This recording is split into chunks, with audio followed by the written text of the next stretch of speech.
It says I am live. Do a little countdown. Okay.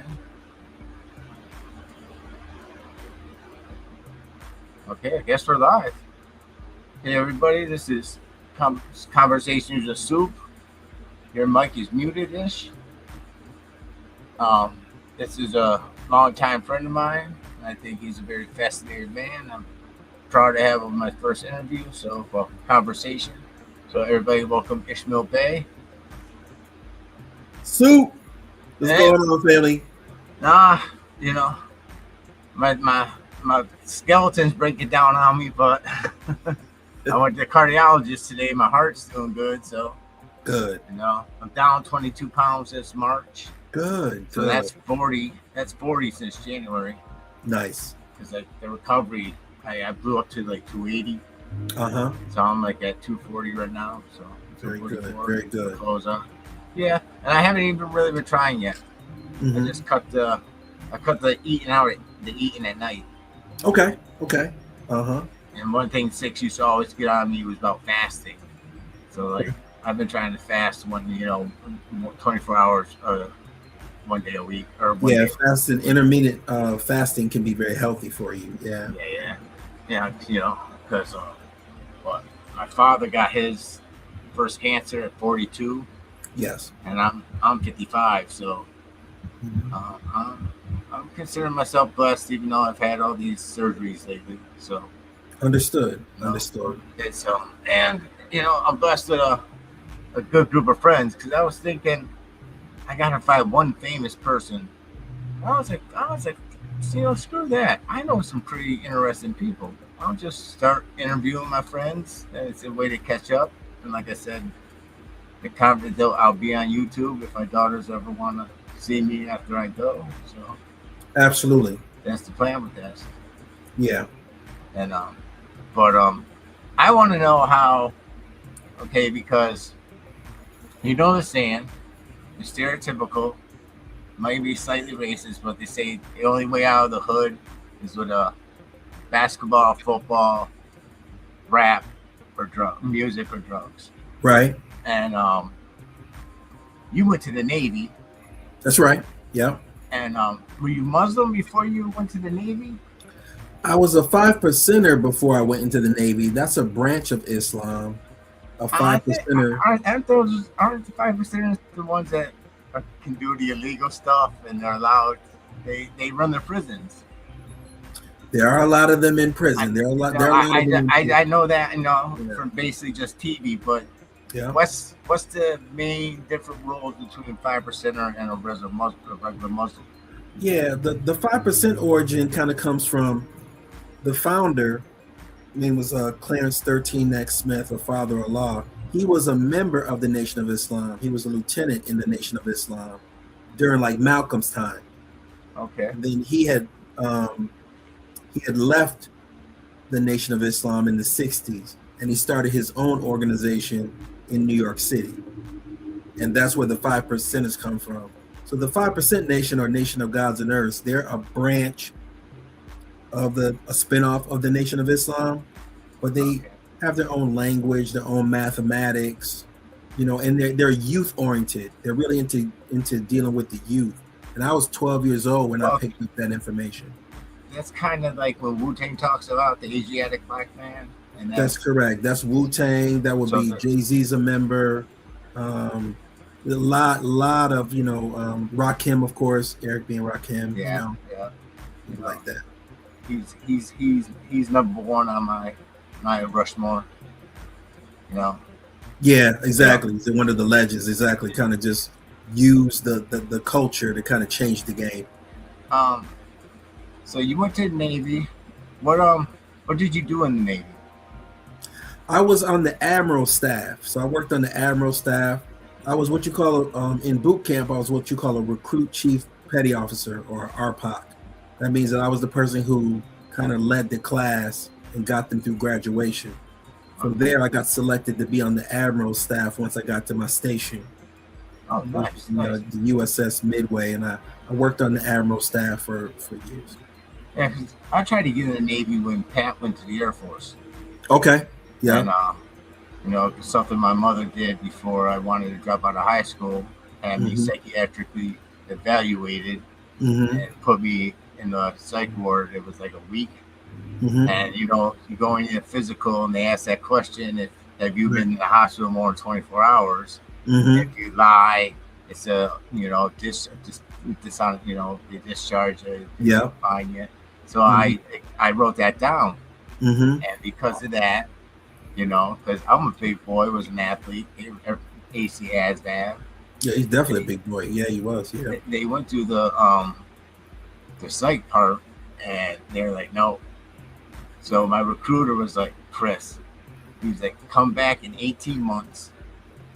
He was like, do not put that shit down. They will not go looking for it. You kind of just buckled under some pressure. I should have gave you that warning. He was like, he was like, don't give up. Because, like, honestly, that was my only real goal I've ever had in life. Uh-huh. Was to be I hated my family. I didn't have any kids yet.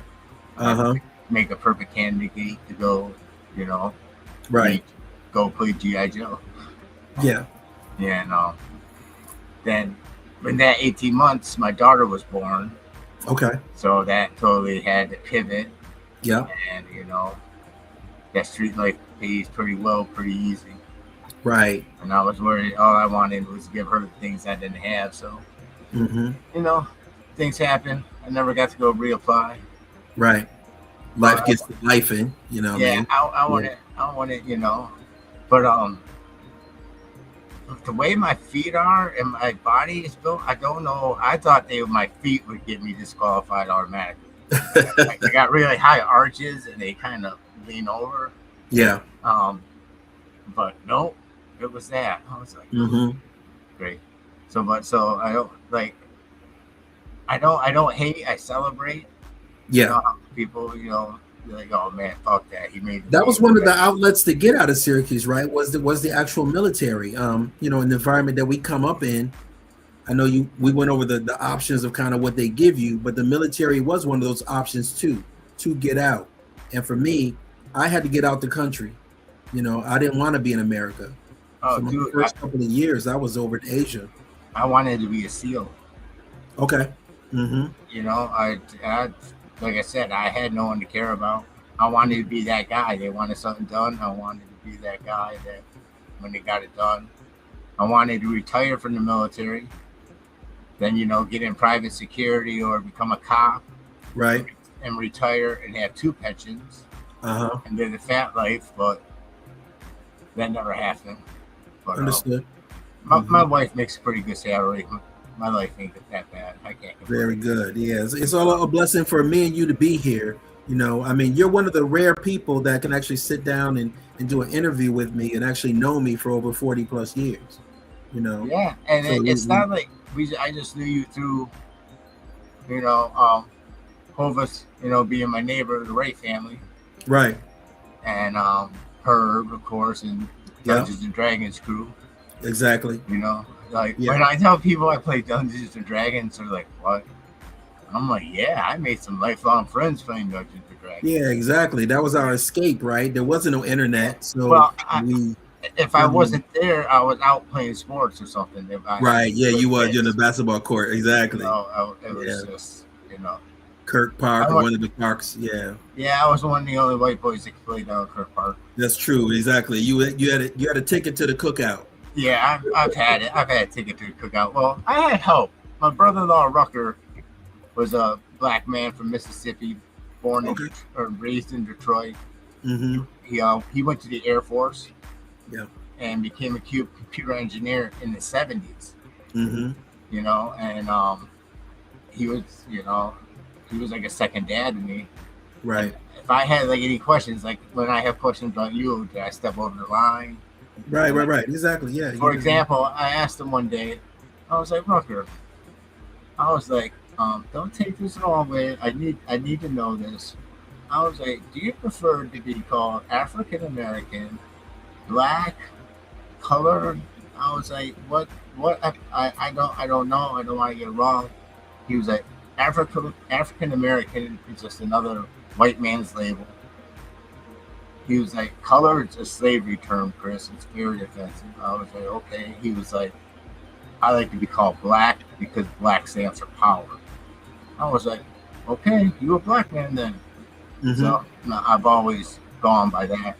I think I asked him that question when I was like 13 years old. Yeah. You know, and always growing up in the hood, black people always loved me, especially black girls. Jesus. You know, so I've always got along.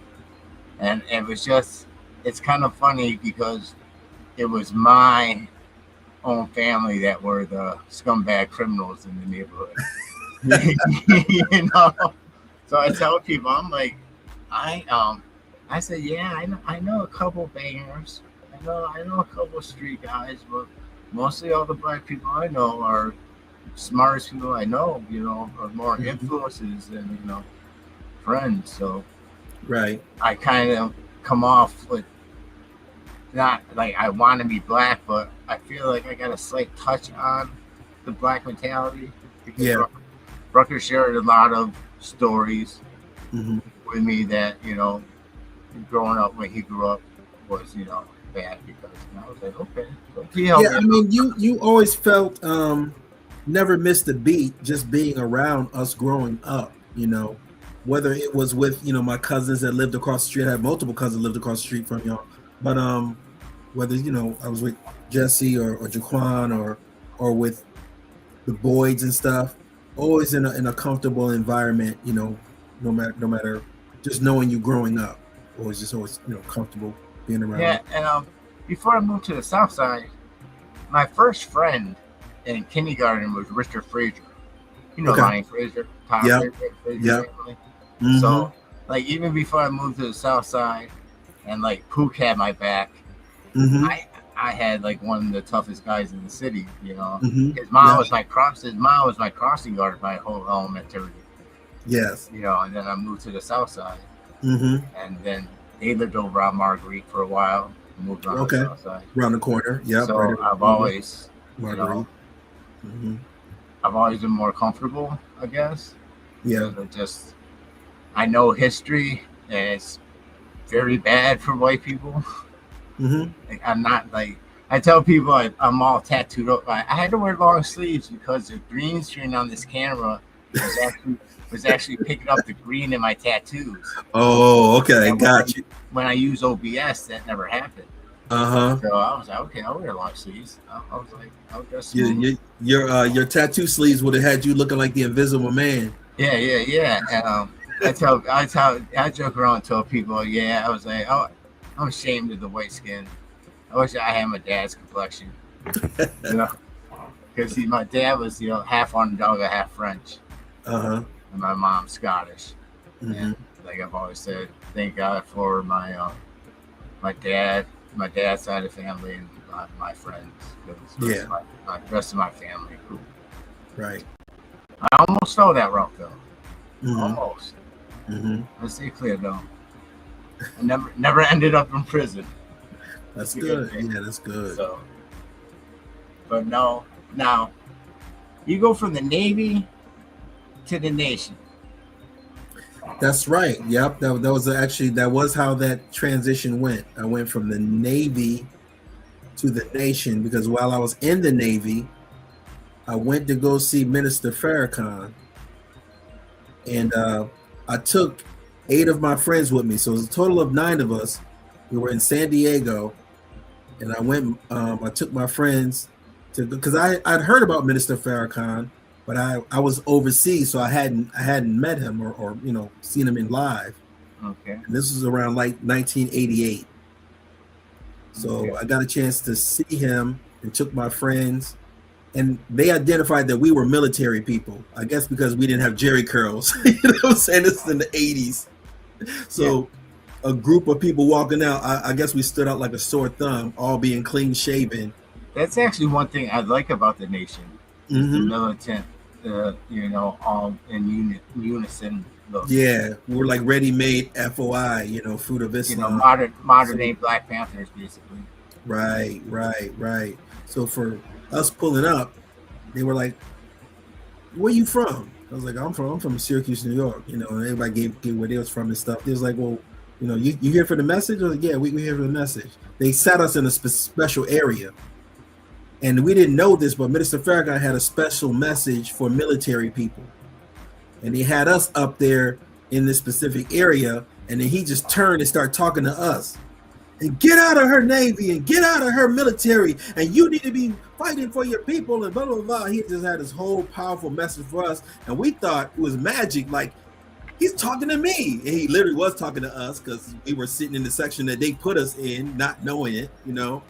But then at the end of the lecture, you know, they give you, you know, the opportunity to stand up for your community, you know. So I was still in the military, and I couldn't officially join until my time was up. But I had stood up at that time. It's like, yeah, I'm definitely committed to this.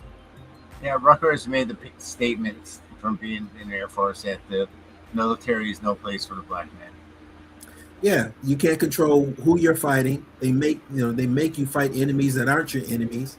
Mm-hmm. And I've been in way too many areas to realize how much they do respect, even just Americans in general, but they definitely love Black Americans. It's a lot of respect that overseas people have for Black Americans. So for me to come into a level of consciousness, that's a decision I had to make. And if you remember, there's a lot of consciousness going around at that time. I already had that 5% background, but Public Enemy was strong back then. Oh yeah, like Chuck D's, you know. I mean, the messages were strong, right? Yeah. Exclaim. There's a lot of strong messaging coming out about, you know, about culture and fear of a black planet.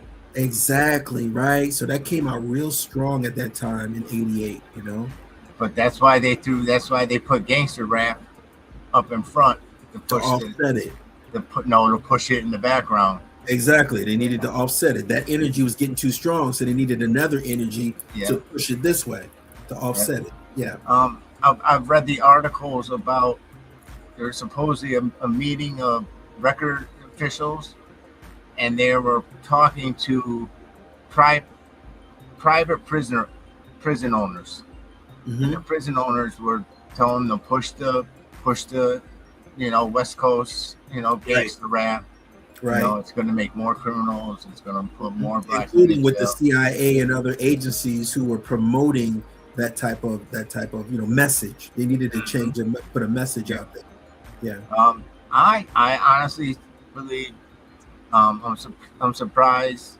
You know, not to say this in a rough way, I'm surprised that Chuck D didn't get a bullet put in him. Yeah. Because he's a very outspoken man. And always will be. But again, he's a member of the Nation of Islam, and we would not allow that. There's a price to pay if that was to happen. Okay, but usually ones that talk and can grab a crowd are the ones they take out. That's correct. Unless you have the right kind of backup. What do you feel?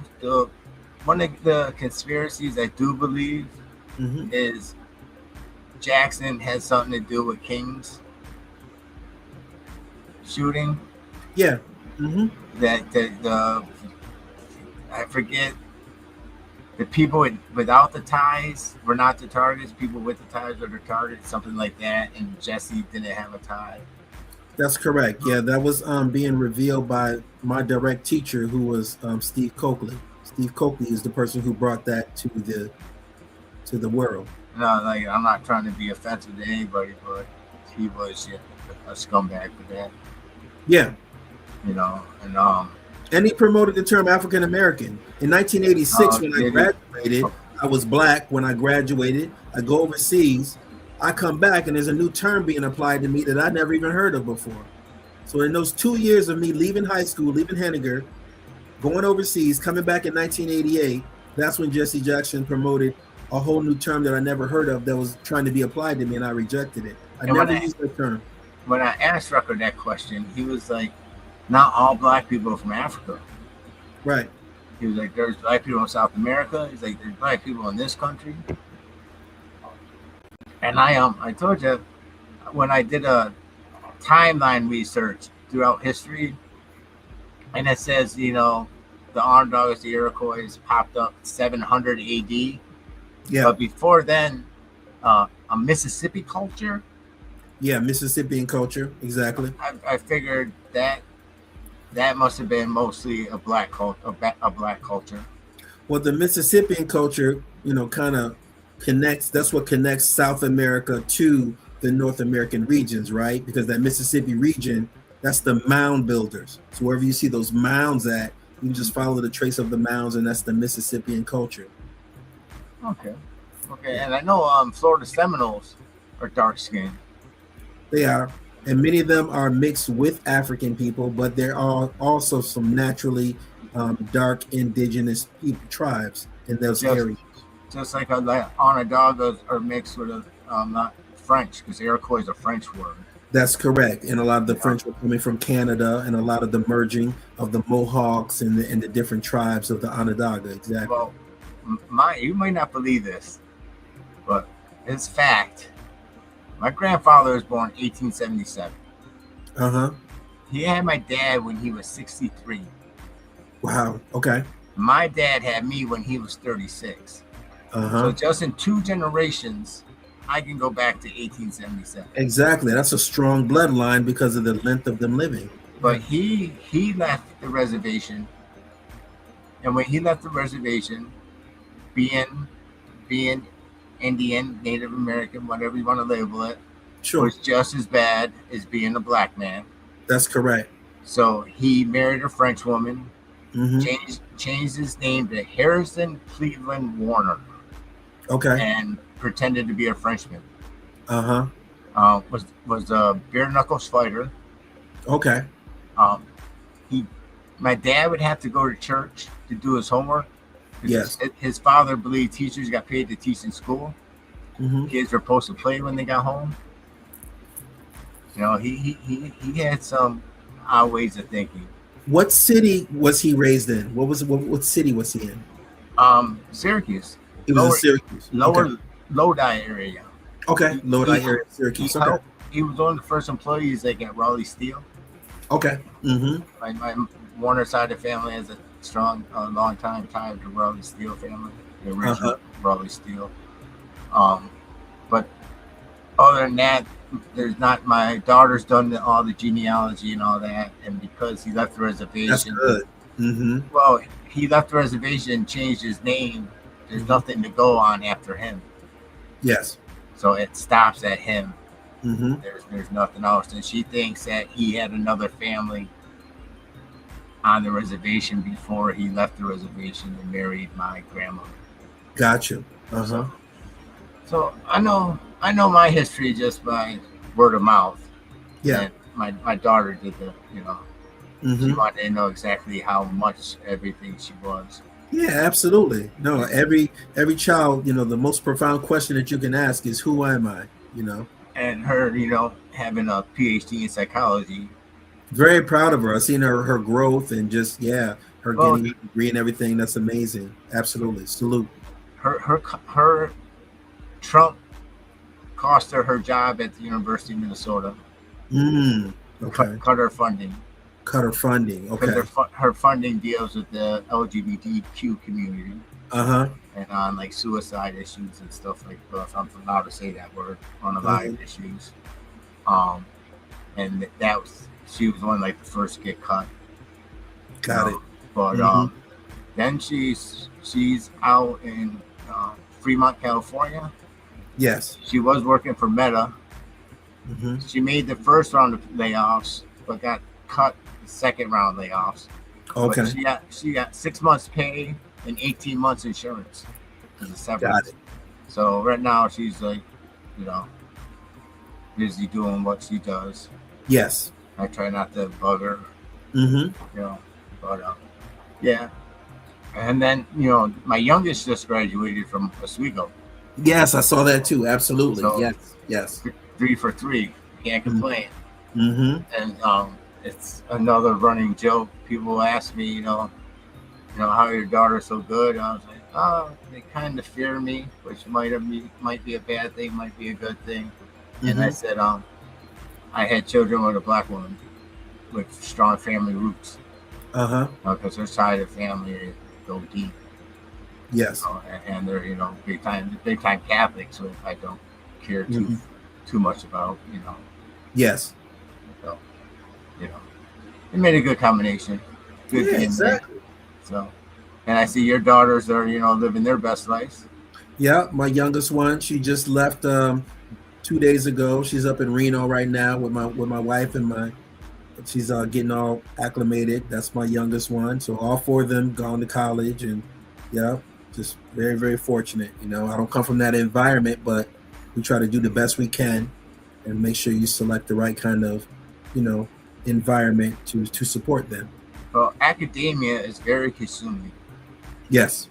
Alex, from kindergarten to her PhD, she was in school for 25 years straight. Understood. Because people ask me, how did you do it? I was like, when she was like 5, she asked me what I wanted for my birthday. Mm-hmm. I was like, good grades. I was like, Christmas, birthday, Father's Day, whatever day you could think of, I just want good grades. And right. Your birthdays, I will do the best I can. Mm-hmm. And she gave me good grades all her life. Right, right. I think that's if some people want to take that, that's the best thing they could tell their kid. Because everybody asks their kid that has to ask their, if they got good parents. Right. What do you want for your birthday? Mm-hmm. Good yes, parents. That's not that hard to do. Right. But, Alex never had to help for homework. Mm-hmm. She definitely had the brain I wasted. So I feel my brain didn't get wasted. Understood. I was more concerned about getting out of my house as quick as possible. Yeah. When you can see the best parts of yourself and your children, that's something that's priceless to me. I can see all the best parts of my qualities and stuff being poured into my children, and them being able to blossom. That makes me very happy. Yeah, she definitely got the best parts of me. Mm-hmm. She didn't get the mean, unemotional asshole part of me. Yeah, you could be a little ornery. Well, when I feel I've been disrespected, yeah. I don't want to say I sound like a mobster, but I believe in, if I didn't disrespect you, you shouldn't disrespect me. Yeah, that's right. I give the same energy given. Yeah. And I used to always, first, until you cross me, everything's cool. But there's too many shiesty people that really think like that. Agreed. And Agreed. I feel like I got a good read on things. I can feel like if I'm gonna like you in like the first 5 minutes. Like I told you, the time I remember the last time seeing you, like I knew then I'm like, oh, this is gonna be my boy for life. Yeah. Yeah. You have been through Facebook. Facebook makes things easier. Right. So, and I'm really glad that through social media we're able to reconnect and stay connected with so many of our friends for so long. I'm very fortunate. It's the only thing I like about social media. Uh-huh. The rest of it's the devil. Yeah. Yeah. Even though I'm on social media right now, but I still will call it the devil. Understood. Now, how did you get to being inspired by Farrakhan to work in security for Farrakhan? Because he knew you were military. So within the Nation of Islam, you would do private security details, and depending on the city that you go to, you work those security details more than others. So of course, when I was and it also depends on your role and responsibility within the Nation of Islam. So while I was in Syracuse, I was the assistant minister of the Nation of Islam. The minister was Minister Mark Muhammad, and I was his assistant minister. My role as a minister is different than when I went to Las Vegas. When I went to Las Vegas, I was not only an assistant minister, but I was a lieutenant. So being a lieutenant means that I then had other responsibilities, not just the spiritual side of things. And Las Vegas is centered around side of things. Yes, and Las Vegas is centered around a lot of celebrities. So when we would come in, we were the details that were securing Michael Jackson, securing Eddie Murphy. Wasn't the Nation Ali's security? Yes, right? Muhammad Ali. Yes, exactly. Yes. And of course, he was in the Nation of Islam. So, the city that you're in plays a big part. And being in Las Vegas, we will work with Los Angeles a lot, having to go down and assist Los Angeles who may need manpower. So the responsibilities were different. Okay. Now, what do you believe about that conspiracy that Farrakhan had something to do with X's death? With Malcolm X's death? Yeah. No, he wasn't a That- big player in the game at that time. He was one of Malcolm's students, but he wasn't like a major figure in the Nation of Islam to be. He wasn't a shot caller like that. He wasn't like that. Not at that time. Because the movie made him out to be the villain. Yeah, I'm sure it's very sensational, but no, I wouldn't put that on his jacket. Okay. He was a minister. He was a minister of Boston at that time. Okay, and now how do you go? Now you've left the nation, right? Yeah, I left his version of the nation. Yeah, I still believe in. version of I the still nation. practice Islam, but I don't believe in his nation. Yeah. Okay. His nation of Scientologists. That's what I was like, how do you jump from working side by side with the man to being on the Leah Remy show talking about Scientology? Well, by God's grace, I was proven right by history. History's proven me right. Right. So best way to be proven right. Yeah, exactly. So, when I had the pleasure of being able to work with Minister Farrakhan in very close quarters, being, on his security team. I had the opportunity to be very close and to see a lot of things behind the scenes. And when a lot of things were kind of changing behind the scenes, I was at the ground level of being able to identify those things. So, when I come up and I'm telling you that this is something that's going on, you might have an element that may say, who is this guy? Who does he think he is? There's a whole nother element who knows exactly who I am. And that's why I don't get the pushback that I do. They know who I am. They know exactly how I get down. And I've never changed. Okay. So if they know that I say it, I'm going to stand on it and I can prove it. I don't say anything that I don't prove if I'm going to make a claim. Okay. So I had to stand on it when nobody else did. Nobody else stood up and said it, so I did.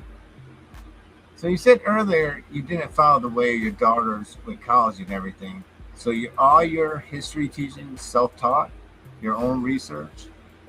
My research started off as being self-taught. Yeah, I was autodidact. So yeah, I was a self-taught individual because I didn't have college. I was in the military. I didn't go to college, right? So I had to learn a methodology of how to study. So I gravitated towards very good teachers who taught me their study methodology.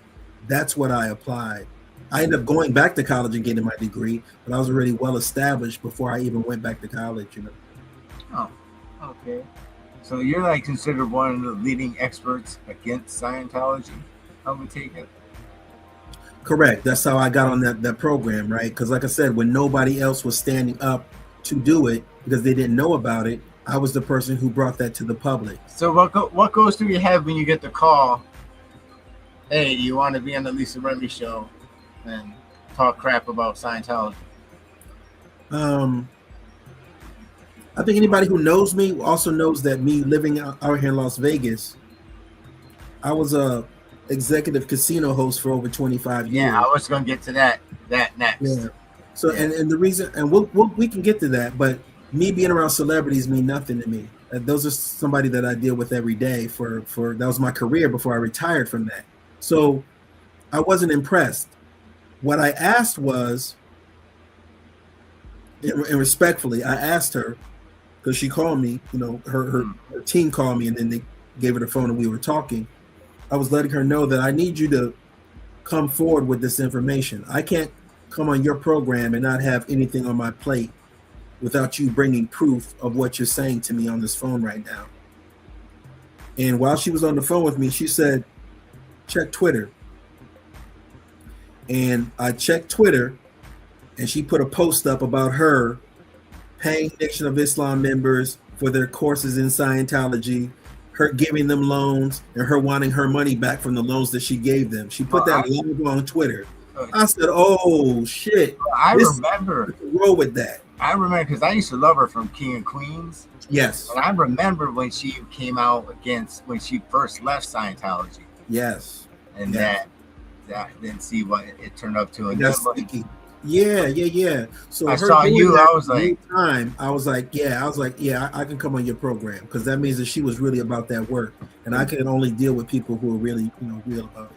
real, recognized real. Yeah, and she definitely Yeah, that was a real move right there. it was a good episode. Yeah, thank It's you. the only episode of hers I watched.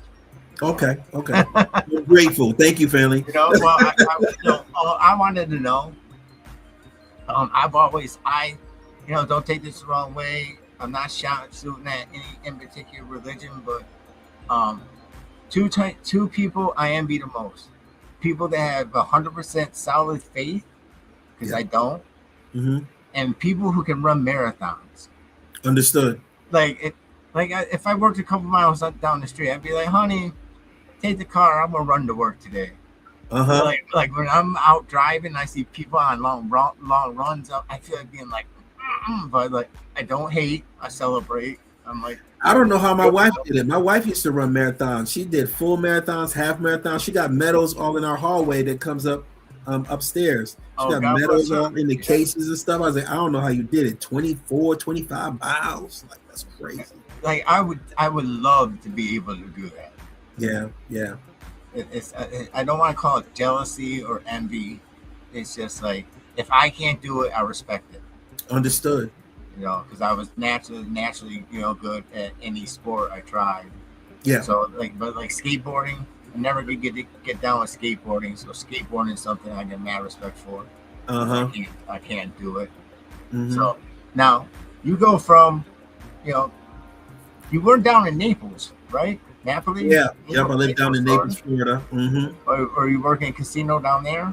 I was working at a casino, a Immokalee Casino in Naples. Yeah. Yeah, that's a lot of money down there. Yeah, a lot of retired, heavy money down in Naples. Yeah. A lot of retirees and multi-millionaires live down there. Yeah, definitely.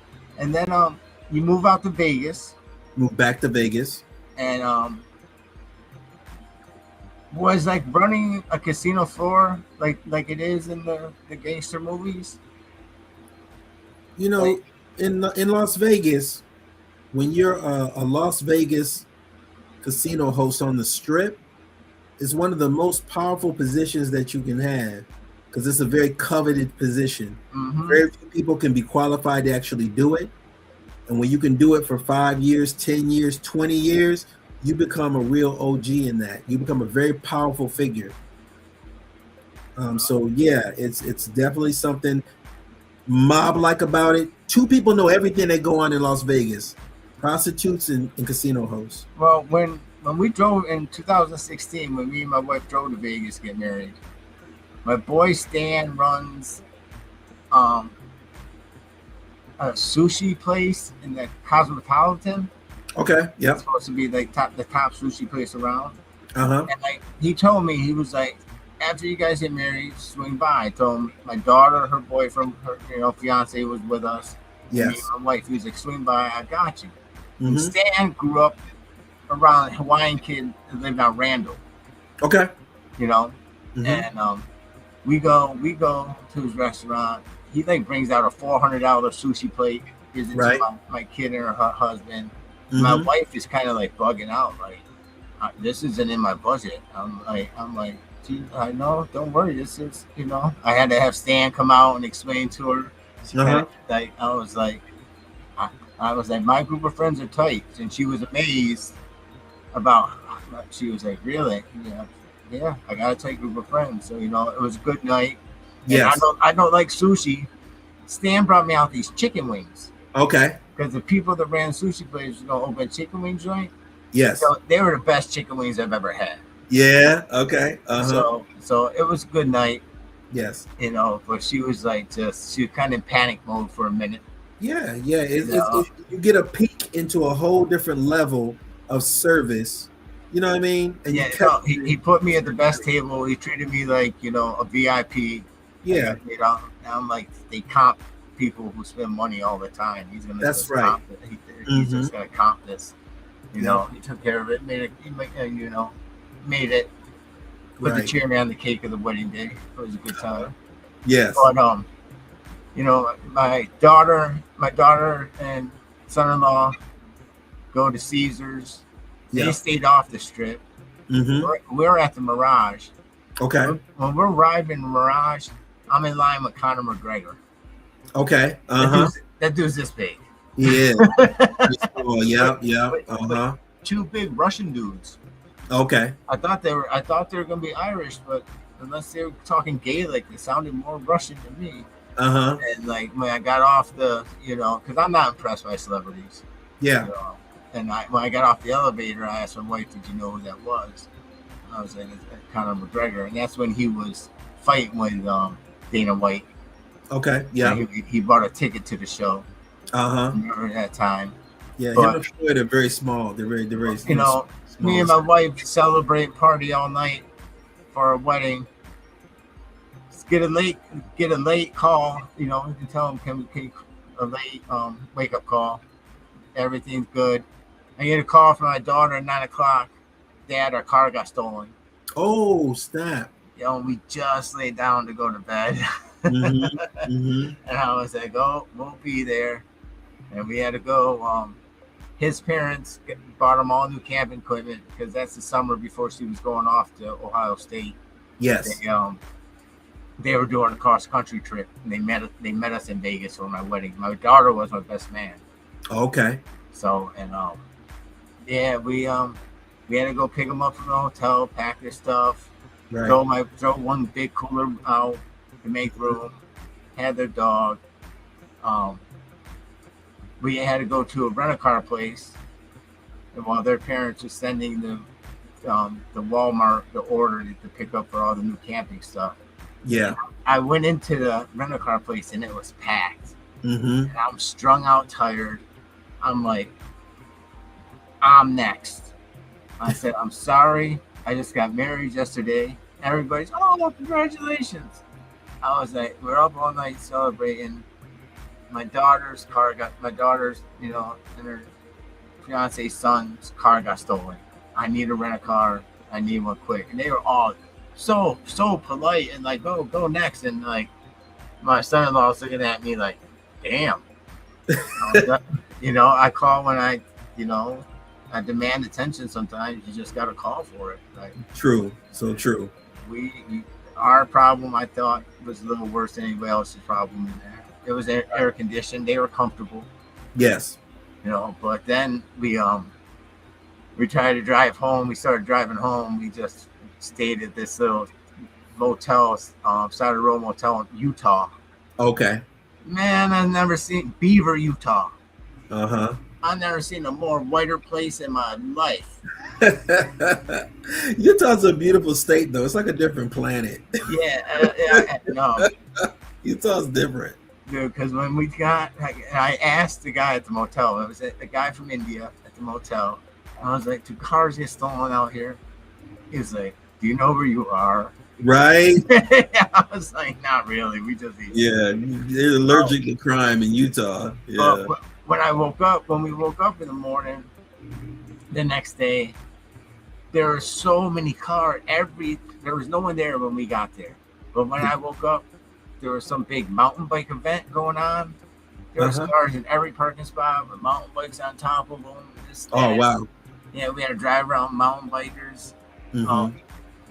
We get to the Rocky Mountains. I have two friends in Denver. And I'm going to meet one of them for dinner. Nobody warns me about altitude sickness. Oh, yeah. It's definitely a thing. Okay? Yeah. Now, my wife makes me very sleepy, though. I get extremely sleepy. Yeah, this is July, and my wife finds out at a ski lodge Starbucks.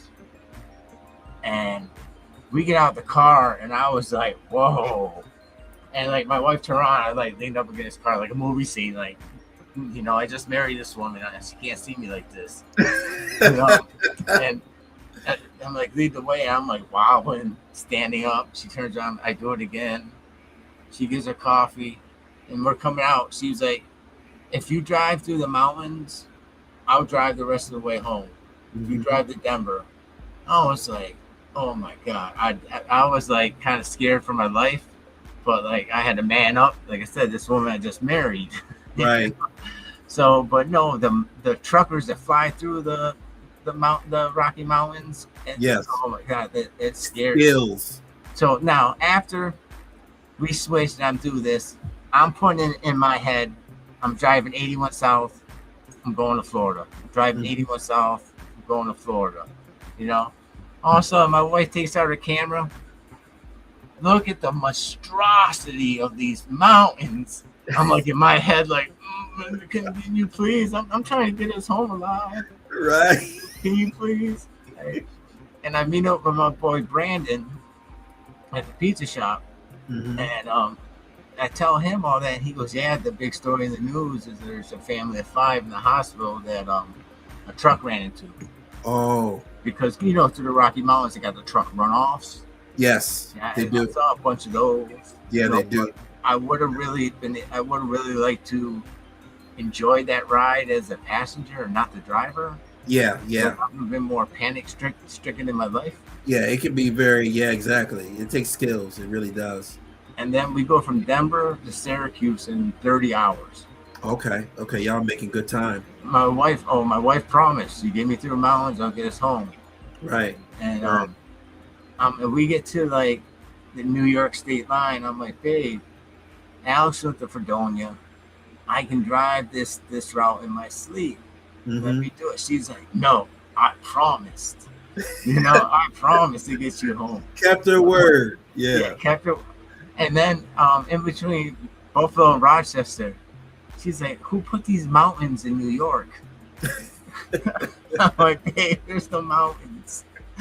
I'm like, there's no mountains, babe. I was like, you're hallucinating. I was like, let me drive. She was like, no, these damn mountains. She's like, when I get home, I'm checking Google. It was hilarious, but we got home safe. And, yes. We had 9 days. We took 9 days, 3 days to get there, 3 days there, 3 days to get back. We took another day off because that road trip back was kind of rough on the body.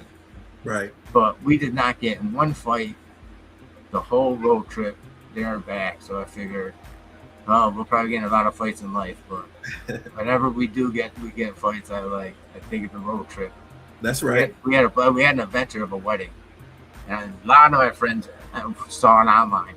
I was surprised when I saw. I was like, damn! Like the whole family, I worked with at Franco's, their whole family watched it. I was like, oh damn! I guess it was worth the money.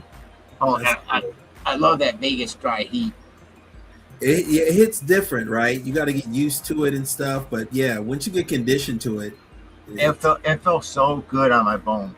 Right? That's why a lot of old and retirees and people that may have aches. That's why they like the desert weather, Las Vegas or Arizona. Yeah, I hate air conditioning. It kills every implant I have in my body. It kills. But no, limousine pulls up, and Shannon's like, the marriage license is in the car. The car's in the Mirage parking lot. I'm in a full tux. It's 110 degrees out. Right. So I'm moving. I get it. Come back. Didn't even break a sweat. No humidity. That's what the difference is. The heat burns the sweat off your body, so you'll pass out and not knowing that you lost water. You won't even know you lost water. Yeah. No, I made sure when I was there to stay very hydrated. Yeah, I got to do that. But no, Vegas, I do like Vegas. It's a good city. Yeah. But driving through the Rocky Mountains sucked. But talking about Vegas, that's a lot of power, that role. Yeah, casino host was very executive casino host is a very powerful position. It's hard to get in, but once you get in, it's a fraternity, and it's something that you'll get access to something that nobody else will ever see. Now, what are you doing at this present time and moment in life? I do. I'm an account manager for a company that deals with a lot of I deal with legal accounts that deal with like debt settlement. So I focus on legal accounts right now. Okay. Now, I've been the last 8 years. That Urban Indian Cafe. Yes. That's just you said an internet concept or not? It is. It's a virtual cafe that deals with and we'll actually start selling coffee soon. But yeah, selling coffee and just about culture. It's about culture. As urban Indians, we have a lot of rich history. Over 70% of all American Indians are actually urban Indians. Over 70%. So it's a very small percentage that actually live on a reservation. Yeah, the reservation Indians call you guys pretendians. Yeah, You know, well, I've I've seen seen. the pretendians. I don't see anybody that looks like me when you Google it, but I do see that term thrown around, but it doesn't pertain to anything that I do. Yeah, every tribe, every clan has their own belief of where life came from. Sure, You exactly. know, so Yeah. and like I said, that's one of the things like it happened so long ago, and nothing I can do about it. I'm here. I try to just live, day to day. Hmm. You know, roll with the punches when And they at the end happen. of the day, if you have like at least an American Indian identity, you should be able to tie yourself to a treaty. So it depends on what treaty it is that you're dealing with and what region you come from. You know. Well, all I know is I'm Onondaga, and my grandfather. I don't know exactly what year he left the reservation. Yeah. So once I don't know if he stole someone's identity or got new papers or what, but there's nothing to track. And I would have to go, and since it's maternal, I'm not considered, native by the natives. Well, I'm actually quarter Onondaga. Understood. My grandfather was 100%.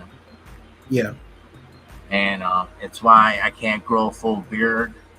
Like I got patches in it.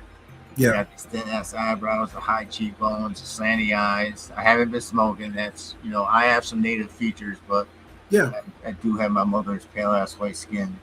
Hmm. Don't like the sun. Yeah. And like I said, and for my family, we've never left our ancestral homelands. We still have our land that we still own in Alabama. It's never left our family. It's so we have the ancestral homelands that ties us to the treaties that gave us the land. So you should be able to trace who makes you who you are. Oh no, but I got it on my mind, not to cut you off. Yeah, no problem. Big shout out to the matriarch of your family. Your mom's 90. Yes. My mother's 90, and I'll be coming into Syracuse in a couple of days, and we'll all be celebrating her birthday. She's made it and her mother was 96. My grandmother, she made it to 96. So just like you were saying, your father, my family's lineage is from a whole lot of people who lived a long time. Yeah, my grandfather died in 1964, 7 years before I was born. I never got to meet him. I never got to meet any of my grandparents. But no, that's wonderful because my mother passed away when I was like 35. She lived to be like 68. I lost my dad the year after. Yep, and my father passed away when he was 67. So yep, I can relate to that. Just to have your mom that long, and that's another blessing in life. It truly is, and I mean, she's just so wise. My mom's very, very wise. No, I love talking to. Well, I'm older now, but I've always liked having conversation with elderly people. Yes, they know some shit.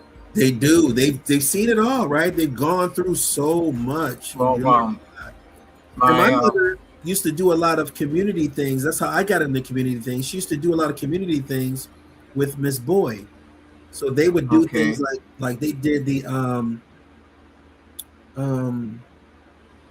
Rodney King thing. They did Rodney King marches. Miss Boyd was head of peace for a long time. Right. She was the director of peace. Right. So they used to do a lot of projects together back in the days, which really helped groom me into service of the community. Gallery and doing things for the community. Bringing up Mrs. Boyd, one night having dinner over there, I asked her, I was like, do black people hate me because my last name's Campbell? Because I figured since I knew so many black Campbells, must have a slave owner in my family at some time. And she was like, oh no, honey. She was like, when black people became free, they took names of the people that helped them. And she was like, the Scottish and the Irish were always slaves to the English. Yeah. So she was like, I wouldn't worry nothing about that. And at the moment, so wise. Yeah, she was. She's a wise woman. No, she's the one that came up when I started skipping school. The punishment was not allow me to play Dungeons and Dragons. Oh, that was the punishment? That's what she told my mom. That's what my punishment was. Okay, because she knew that's what you love to do. Exactly. Yeah. She saved my life so many times. My heart was broken when they moved to Liberia, because you got to remember, I've known them since I was in the second grade. Mm-hmm. So for me knowing them, I remember when they moved to Liberia, and she wanted to take me with them, but of course I'm not their child, so I couldn't go live in Africa with them. And then when I saw that they came back from Liberia, oh man, it was on and popping from then. I was like, it was on my way to Berry Park, and I was driving down Westcott Street on the bus, and I saw Patrick. I was like, I know this is not, because he's over in Africa. Man, I got off that bus. Did Patrick actually get malaria when he was over there? He did. They did. Caught malaria over there. Those are two more, like maybe Euless and Pat were two of the smartest people I know. Two other. I mean, our environment was full of bright people. We had you, we had me, we had Herb, we had those two. Yes. We had a really smart circle of friends that I couldn't pick better friends to be around growing up. Because I remember the first time when we met Euless and them guys were worried about us being like the thugs. How did y'all meet them? I met you before. I met you differently than I met them, but I didn't know how y'all two met. And then I was like, I know them. They live across the street from my cousins. How did you meet them? Well, Herb had Pat, Euless, John Randall, Kevin Mann, Jeff Mann. Yeah, they all came over and then introduced, me. That's how it happened. To Herb. Okay. So yeah, and I try to explain people, Dungeons and Dragons is only fun as the dungeon master. Yeah. And I said, Pat had a better mind than Stephen King. Very advanced. Yeah, he made you feel like you were there. He could paint a picture with words. Yep. And that's I'm surprised, he ran off to the Air Force, and then I did not see that coming from Pat. No, I did not see that coming from him either. But I learned in that environment they were heavy into education, so I was able to raise my vocabulary just being in that environment. By osmosis, I was able to start speaking better, analyzing things. This boy was into National Geographic, so I would be able to go and read the world. And it broadened my horizons of things that I never thought of. Dungeons and Dragons did a lot. It did. Positive things. It did. They say you build camaraderie on sports teams and stuff, but through the same way, a good campaign, your character dies, man. You cry. Right. You choose personalities kind of who you are. Like, I was really kind of neutral in real life. Maybe that was just the Libra in me, but I was always a neutral character, because I would be I would kill you, but then I would also be fair and save you sometimes. But I was just like, that's really my real personality. Like, I'm very neutral. Yeah, I'm very neutral. I'm Switzerland. Don't have a problem, won't be no problem. Right. That kind of thing. And there's a thin line between disrespect and non-disrespect. Exactly. And it's just, and I don't, unless I'm being intimate with my wife, I don't like being touched. So I don't like, once you enter my personal space, I feel invaded. So I kind of tend to strike first sometimes. Mm-hmm. And that's in the past. I can't do that. I got, my limitations through surgeries now. I got to be a good guy. Understood. But that, there's wisdom in that. Well, that's the one part of the thing my daughter hates about me, that I am capable of I am capable of violence. Yeah. And I'm like, okay, I just said, if we're out and her husband's a smaller white guy, I was like, if someone disrespects you and your husband in front of me, you don't want that so-called monster out the cage. Sure. You want me to handle that. Whether it's going to put me in prison or not, no one's going to disrespect my family. Sure. It takes me a lot to get to that point. Yeah, no, you've been consistent like that your whole life. Yeah, I'm a pretty easy guy. I've got a lot of shit, go by. Yeah. But don't take my kindness for weakness. Right. And if I can't beat you, I know somebody can. that was my thing. Yeah. So, yeah. But That was just it. Oh, and just over the years, man, you've had some absolutely beautiful dogs, man. Oh, that's you. You're talking about some breathtaking specimens, bro. The My male. head, the bodies. I'm like, yo, where you get that? Okay. This is They a just good stand story. different. They like stand like, Like 90, 96. My brother Max went to prison. His two pit bulls, a brother and sister. My brother Dave took care of them. They had a litter. Okay. I talked to my brother Max. He was like, "Go take whatever dog you want." And this dog, Caesar, if you met him before he was a year old, Yeah. you were his best friend. He caught everybody off after a year old. He grew to be a very, very big dog. Oh, okay. He got away from me, went after a person on a skateboard, and the person put the skateboard up to hit him. Yeah. He jumped up and bit him. And that was the first bite. Hot summer day. My wife's sleeping on the couch. Got the screen door shut. Caesar's under the table. Yeah. Protecting my wife because I'm not home. Little boy from down the street comes and opens the door looking for his cat. Okay. And my dog pinned him down, and his nail went into his arm. They call that the second bite. So I was forced to put him down. Oh wow. He was a lot of dog to handle. Uh-huh. You know, he was bona fide inbred crazy. He was, but I was the only one that couldn't control him. Yeah. It hurt. But my boy Joe, who he got married young, you know, got a girl pregnant, married young, moved down to Connecticut, and met the two top female pit bull breeders in the world at the time. Okay. During the 80s, when they were trying to outlaw the breed from the country. Definitely. It was like a black mark to even have one. Exactly. Beth and Bobby were on Donahue, Sally, Jesse Raphael. They did all that. They paid for the lawyers. They went to war. Yeah. Joe met her, and she had a litter, and he got he wanted the all black puppy, and she let him come wash her car, chop wood, you know, do windows. Mr. Miyagi them. Yeah. And dog training and show world. Right. So he Romeo ended up having a bad hip. He got a female Guinevere. That's where the blue fawn came from. Oh, and okay. He had a litter right after I put my dog. He had a litter coming right after I put my dog down. Yeah. He's like, "Chris, you did nothing wrong. I more than respect how you handle that. That situation." He was like, you can have the pick of my litter. The pick female goes to Beth because it was her male. Yeah. And no, this is no bullshit.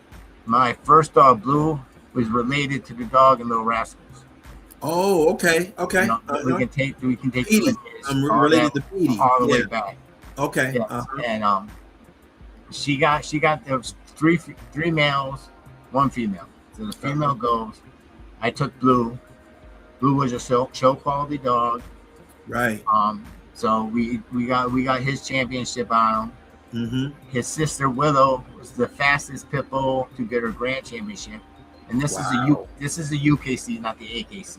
Okay. The AKC is that stuff you see in Westminster. Yeah. They call pit bulls Amstaffs. They're the same dog. Trust me, they're the same dog. And I've been to the Yukonuba show in Chicago. And they pay handlers to do their job for them. And the UKC is against the rules to use a professional handler. You gotta show your own dogs. It's more blue collar. Yeah. You know. So we Blue got his championship before a year old. Willow got her grand championship in 9 months. My daughter had Blue's brother. He got his championship. We went in '99. We went to Hollywood, Florida. Yes, it was. It was the national show. This show was just pit bull breed only. You know, not like other dog shows. It was a national show. Willow and her mother are grand champions. They're going around the ring for national grand champion. Wow. the judge keeps going between Willow and Gwen, and I was like, is Mama Gwen gonna win this? Is Mama Gwen gonna win this? And they like gave it to Willow, and Mama Gwen won reserve. Yes. I went in with national champion. I finished third. Nice. Wow. and then they called it Brood Bitch. Yes. We took our feet, Mama Gwen, my dog Blue, and Willow, and we all three showed in the ring against the number one male in his litter. And the judge actually was like, stop. And he got everybody's attention. He was like, I want everybody to look. He's like, I've never seen a litter with more consistency in my life. Wow. You guys can finish. And Gwen won 99 national Brood Bitch. Yes. And then when I bought a female from Bobby. Athena championed her out because you got to prove yourself and champion your dog out to prove, because the dog shows are to find the best dogs, to breed to the best dogs, to better to breed. Got you. Yeah. So I got a female, put her championship on her, had my first litter. Got 3 champions out of that. We bred Blue a second time. There was a couple of champions out of that. Mm-hmm. Then I got away from it a little bit. Then I got, back into it with my dog Marisol as a champion. Yes. And the last litter I had 5 years ago was during my ankle surgery, my ankle reconstruction surgery. Okay. And I kept my one dog I kept Nelson because he's like perfection. I've been doing it so long. I know what a dog is. And I have the prettiest pit bull on the planet right now. Mm-hmm. But I didn't register him, and I didn't decide to show him. Okay. But I would put the fear in the hearts of people if I came to dog shows and just walked them around a dog show. Oh shit! My boy Nelson, his sister, her name is Monroe, and because she got a white head and a black dot on her face. Yes. And like a mole. Yeah. The guy Joe who got me started, he took her. Yeah. And because we called her Monroe, his first dog Romeo he called Roro. So he calls Monroe Roro. So it's the circle, Yeah, exactly. Yeah. I got my first dog from him. He got his last dog, from me. Oh, that's cool. That's cool.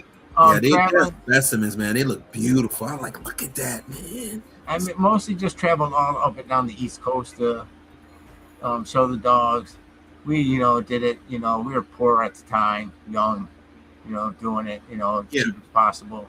Mm-hmm. When we were down at the national show, I forget the male we went up against, but the guy that owned him was this rich white guy, Skip. Mm-hmm. And he was talking, I spent like $60,000 this year showing him. I was like, I said, huh? They do top 10 points for the year, top dog. And like, they would like send dogs cross country to block other dogs from getting points. Oh, wow. Other dogs. Yeah, it was kind of creepy. But when Willow stepped on the scene, you couldn't touch her. So, and Beth had that kind of, she drove around and did it. But he was like, $60,000 in a year showing a dog. Right. I said, Joe, altogether, we spent $4,000 all year? and we just beat you in the ring with Brood Bitch. Our litter just beat your litter, Right. Step your game up, homie. You overspending. Like, yeah. We would come with our dogs, and the only competition was literally dogs related to ours. And we would have people come up and ask us what class our dog was in. We had to learn not to answer. Because like if we were in the champions class and their dog was in champion class and they knew we were there and they didn't have a chance, they would go pull their dog from them. Right. Take the loss. And you got to have a certain number of dogs in the ring. Okay. To qualify for the points. Yes. So sometimes when people are assholes like that, losing one dog caused any dog a chance to really get. You'll get the ribbon saying you won, but you won't get the 5. You got to get 5 champion wins to become a grand champion. Got it. And I never, once my dogs were champions, I got a couple champion wins. I never chased the top 10 points or anything. Yes. Like, if I didn't have the ankle problem and my last litter was a COVID litter,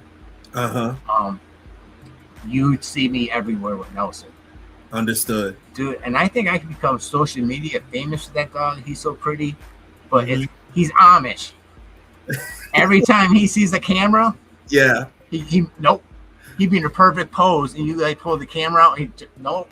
Like he thinks so he's like that WB frog. They used to be all singing and stuff until the big lights come on, and he just goes back in the box, ribbit.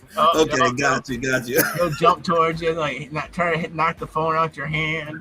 Right. You know, I'm like, oh Nelson, man, he's so beautiful. Now, I seen one picture of you with one of the dogs. I mean, the stance was so powerful, like the chest was out, that the heads. I was like, look at him, he's posing. I don't know. It was like an older picture of you, but it was you and one of the dogs, and the dog was just striking a pose. It was like brown and white. I was like, look, that's just a model. The dog is modeling right now. Yeah, I've had, you know, we had a good run, you know. Yeah. And it was funny because, like I said, I got out of it for a little while. And when I met my wife, she had 2 older pit bulls. Okay. Already. And one night in bed, she was like, you know, you don't have a hobby. I was like, I have a hobby. I was like, you have 2 older pit bulls. My hobby is showing and breeding pit bulls. And she was like, we could get another dog. I was like, are you serious? She was like, yeah. So I got on the phone with my buddy Chris. I was like, dude, I'm looking for a litter. I'm looking for a dog to show. And 24 hours, he calls me up. He's like, Joe down in North Carolina had a litter. He said, you can have the pick. And at that time, I wanted a male.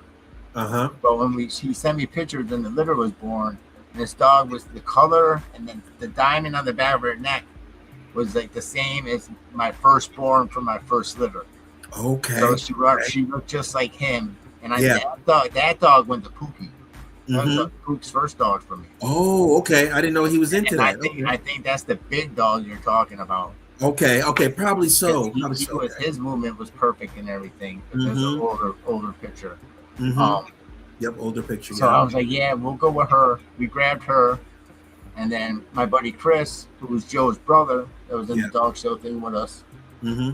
He had a very nice black and white male, and the girl he got for her ended up losing her first litter and not being able to have a litter. Okay. So, and you know, she got cancer and she ended up being put down. But before that, I told Chris I'd be willing to breed Marisol to Havoc, because Havoc was a nice dog, big. You know, he was AKC registered Amstaff, which in the 30s, late 30s, AKC took the pit bull. They didn't want nothing to do with the pit bull name. Right. Named them American Staffordshire Terriers. And I tell people I kind of compare a pit bull you see at fight weight. Amstaff is walking around weight. Pit bull is a working dog, fighting dog, bull baiting dog. You know, and then they wanted to get away from that, so they brought him into the show with them. Got it. But Havoc, we tried 3 heats in a row. And Marisol getting, 4 years old. I was like, this is going to be the last time, Chris. I think we artificially inseminate. I watched the video on it. My wife's a nurse, operating room, medical professional for 20-something years. Yeah. I watched the videos. I was like, oh, I got this. Like 2 days later, the kit comes from Amazon. My wife ordered a kit from Amazon. Yeah. And it was literally this plastic bag. I had to get around the dog's nut sacks, and you feel the nodules. And you put the female's face in front of them, or ass in front of them. Yo, don't go on all that doggy porn on here, dog. And, TMI. He does his thing. He does his thing in the bag. And then you take out the syringe. Right. And then you gotta lubricate your female. Okay. Put it up there, and do it. So I did the artificial insemination. You took the turkey baster and you just squirt. My boy Chris wouldn't do his dog's own thing, so I was like, motherfucker, come on, let's get this done. You know. And at first, I didn't think it took. And I just happened to start the new job at the commissary place, doing commissary orders for all the jails in New York State. Yes. And I come home one night, and I'm at my bar in the kitchen, and I look down, and my girl is bottom heavy. I'm like, oh shit! Took, right? I was like, yeah. oh shit, you're gonna have a litter in a few days. I'm like, oh shit. So I called Chris. I'm like, yo, that shit took. So we took her to actually, we spent the extra money, took her to the vet, got the X-rays. Knew we had 5 puppies coming. There's always a waiting list to get one of my dogs. Because I don't plan to litter without knowing I have a home for every dog in the litter. Yes. That's just the rules that were instilled in me when I was coming up. Because when I first got on the scene, I was the guy picking up all our dogs' dog poop. Like an apprentice. Yes, it was. You're exactly right. I had to pay respect to Bobby and Beth. And funny story about when we were down in Florida at Nationals, I got some very rich, like millionaire friends that live in Fort Lauderdale. Yes. And I was going to hang out with them, but I was at the motel with the whole dog show team. And I went into the room with Beth and Bobby. There's a couple female judges in there I knew. And there was a whole bunch of 60-year-old women, 50-year-old women. And they're all talking pit bulls. So I'm taking all the knowledge in. And I was like, well, I'm about to, I got to go get, my buddies are going to hook me up with some smoke. And each one of them were like, what? And I was like, yeah, like $30 bags or $50 bags. And they're all like, we'll take a $50 bag. And like all these old women just started throwing money at me. I'm like, and back then weed was really illegal in Florida. Yes, it was. Yeah. I was like, okay, that's another. So you became the plug. You were the plug. But I learned everything I know. I learned everything I know about dogs basically from women. That stood up for the breed. Right. And got them where they are. So yeah, that's the reason I got blessed to have direct when I got into that world. Some of the best. I love to see a beautiful blue coat on a pit. Either a blue coat or either like my cousin Jaquan has a beautiful. I think it's like a caramel, shimmery kind of look on it. It's a beautiful coat on his pit. Yeah. Okay. Caramel color. Yeah, it's almost like a caramel. It's almost like a chocolate. Like a light chocolate. Chocolate's a little bit lighter than chocolate, but it's like a really nice brown. Okay, it's a fawn. You're calling it a fawn. Okay. Like a light brown, like a dare. Yeah. There's dark fawns. Yeah. Like my dogs in getting blue is a blue fawn. Okay. Like my dog Nelson is a black fawn. We got the black markings with the fawn skin. I bet that's nice. My coloration, yeah. My female is a red fawn. There's just the fawn color, and then according to the nose and stuff. Okay. And then like my first show female was a red brindle.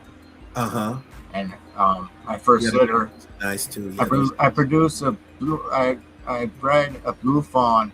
Oh, the big litter was Willow, the dog I told you won all the records and everything. Yeah. They were breeding this dog to Charlie. Now Charlie was my dog Athena's brother. Okay. So I had the same litter as the number 1 litter going around at the time because I had Charlie's sister and I had Willow's brother. Got you. I had the same breeding. That's a powerful mix. Yeah. So I bred the blue fawn to the red brindle, and I got 2 blue brindle females out of it. Okay. All white and blue dog. The brown fawn with the diamond. And Venus was a blue fawn female. Right. The blue brindle, the solid blue brindle dogs like blew me out the water. Like the combinations that came through. Yeah, but that looked beautiful. Yeah. Wow. And that litter was funny as hell because she was in heat, and like I was like, man, I don't know what's wrong with you, Blue. You must be gay or something. He wasn't acting up, nothing. And like I let him out back. I gotta go to work in like half an hour. I let him out back. I go to my back door to let him in. I see him ass to ass. I'm like, really? You did this before I gotta go to work? No, I'm on the phone with people. I'm like, yo, how long does this take? And they're like, oh, that can take up to hours. I'm like, are you kidding me? I'm like, oh man. I was like, what I do for my dogs, But they separated pretty easy. I wasn't late for work. you know. But yeah, that like I said, I was lucky to be introduced right into a straight good bloodline. Man. Yeah, yeah. Yeah. I knew that you were really into it. I know it's like on that level though. That's dope, bro. Yeah, I got the tattoo of my first dog. My first dog blew up here. Mm-hmm. Um, and I figure if Nelson lives to be 15, I'll be 65. So I call that my last litter. I didn't want to be 65 here because my dog Nelson is like 74 pounds. Okay. And I have a 25-pound weight limit. Uh-huh. Now in the house, he's very well trained. Very, very well trained. Because my wife babied him because of my ankle recovery. You know, she poured all her love into him. Yeah. My dog training voice reminded my wife of a bad stepfather she didn't like in the past. Yeah. So I didn't want to couldn't really use my dog training voice because it was kind of a trigger. I could understand that. Definitely understand that. And so Nelson has this obsessive relationship with my wife. If me and her try to sit down next to each other on the couch, his nickname is Cockblocker. Okay, he's in the middle, exactly. He's gotta be in the middle. Okay? My wife loves and adores the dogs. She treats them like humans, where I treat them as master dog. She likes to sleep with them. I don't really care to sleep with them. But I figured Nelson would be my last dog because of my 25-pound weight limit. I told you, he's very trained during the day. Right. But when he gets on a leash and goes outside, it's like 51st dates. He forgets all the training. Yeah. He's got like ADHD or an overwhelmed sensitive of smell, and he just wants to smell everything. He's around. Yeah. And through my surgery and stuff, my wife started taking him on like hour drives on her lunch hour. And he doesn't stick his head out the window because that's the worst thing you do for your dog. Their nose is so sensitive, all that wind pressure and bugs. That's the thing. Right. People let their dogs hang out the window. They do. One of the traumatic episodes my wife had, she watched a German Shepherd fall out of a person's car. Oh, snap. So whenever she sees a dog hanging its head out the window, I'm like, yeah, never let Nelson do that. I was like, I can't even let his muzzle really get through, because if he gets muzzle through, he's got enough strength to break that window and get through the car. Gotcha. But he literally just puts his nose right up against the window. Yeah. But we just bought a new Honda Passport. It's got the sunroof. Okay. I drove right off the sunroof, and he's just like I don't know, it's like he's getting high off what he's throwing in life. Right. And my female, ever since she had the litter, she's still in mommy protective mode. Right. If I walk them together and she sees a dog, she wants to kill that dog. So, and she's very well trained walking with me until she sees a dog. Right. Then she sounds like a pterodactyl. Got it. I'm like, oh, come on, you're embarrassing me, please. and they react over each other's excitement. Back before my surgery, I am walking my dogs. A little French bulldog from nowhere came out of nowhere. No leash, no owners, nothing. Right. Like my dogs are twisting me around. You gotta yell out, not friendly. Like, where's this dog? Where's your owner at? Like, I just recovered from a knee replacement. I'm like, what the hell? Like, I'm trying to kick the dog away. I'm yoking my dogs up by their chokes. I'm trying to protect that little dog. Yelling out, whose dog is this? Right. Because my dogs have high prey drives to little animals. Yeah. So owning a pit bull can be the greatest thing in the world, and then there can be some tough situations if you're not a responsible dog owner. Understood. Like, I've had to turn people down because their wives were kind of airheaded. I can see your wife one day cleaning the house and leaving the door open and my dog getting out of your house. Right. It's like I had to be very picky and choose. Gotta be responsible. Exactly. Yeah. Had to be your own homeowner. I didn't want hear your landlord 6 months later say, "Oh no, your pit bull was too big," and you have to be in the contract you signed when you bought my dogs. If you had to get rid of the dog came back to me. You weren't allowed. You weren't allowed to give my dog away to somebody else. Right. I always co-owned every dog I bred, Mm-hmm.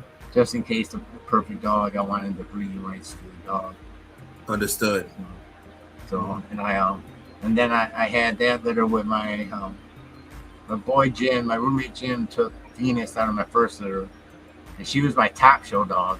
Mm-hmm. I went to Best of Show with her, and it was me with my pit bull in the ring. I even beat Willow. Okay. Her aunt in the time for Best in Breed. Yeah. It was my best day at dog showing. Mm-hmm. I had an advantage. The judge was queer as shit. Mm-hmm. And I learned from my daughter, queer is the acceptable word. And everybody used to always like, yeah, Chris always wins under Frank Geiger. He always wins. I don't know. So, but I'm in Best of Show with my pit bull, and it's all these, I hate to use the word obese, but yeah. Some very big sized women with little dogs for Best of Terrier. So I went Best of Terrier. Oh, okay. And so Best of Terrier goes on for Best of Show. Yeah. And the worst thing about it, most shows they did the pit bulls early. And to be Best in Show, you had to wait around all day to the end to be in right. So usually, Willow won Best of Breed every time. After that, we were like, peace. Yeah. But then again, I took reserves in Best of Show with her. So that was, the dog life was a good thing. Good experience and everything. But I just this has been an excellent first interview, I think. Yeah, I enjoyed it. I think I covered everything. We didn't really talk about how much work you do in the community. Yeah, that could be on the next part. Absolutely. Yeah. Okay. I'm glad you're more willing to come back. Yeah, more than happy to. I think. Thank you for allowing me to be on. For your first relaunch of the episode. I'm honored. I'm not only honored, but I'm humbled that you would even think that enough to even us to come on and chat, just for me to be able to kick it with you. Like I said, I have found your life journey fascinating, and I've watched it. You were at Million Man March. Right. Yep. I hate being in crowded places. That had to be an experience. Mm-hmm. Like I said, I've been places, but I'm still a Syracuse boy. Yeah. And I got a lot of friends that made it out. So like I've always said, I don't hate, I appreciate. Yeah. And anytime I've been dark in my head or whatever, you've always been there for me. So mad appreciation for that. Wherever I go, I don't know if you can see this, but it says 315 made me, but God got me. So, okay. Isn't that your boys? Does he got shirts that say that too? That's right. So I make sure I take 315 everywhere that I go. Did I see you're gonna have? Are you gonna have something at the fair, or are you just gonna go? Yeah, we're gonna have a booth at the fair at the Pan African section of the section. Yep, we'll be having a table there. And are you gonna be there the whole fair? I'll be there for 5 of the days. Five days I'll be there. Well, let me know those days, and I'll definitely come to the fair because I got to see you in person. Yeah, I look forward to catching up with you. Yep, I'll be there. And to next time, we still got a lot to talk about. Mad love. Yes, always. Thank you again. It's been great. Peace out. Conversations with Soup, episode 1 over. Now I gotta find my mouse and end stream. Peace out. Come on, it's supposed to be the end of the stream.